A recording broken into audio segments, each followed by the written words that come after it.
been made here in terms of cancer treatment options?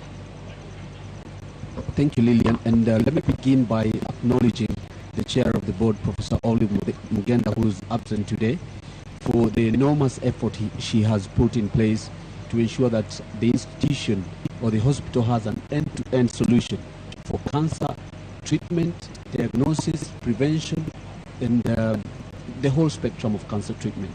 So in terms of technology, the hospital has invested heavily through the Ministry of Health and the government.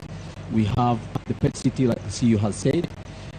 Recently, the president was here a few months ago and commissioned the CyberKnife, which is a highly specialized radiotherapy treatment equipment that is only, apart from Egypt, we are the only African country who were brave enough to install it.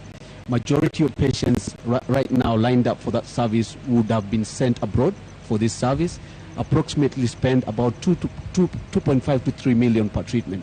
But the service is now locally available, fully paid by NHIF. So Kenyans don't have to worry about whether they have money to pay for the service or not.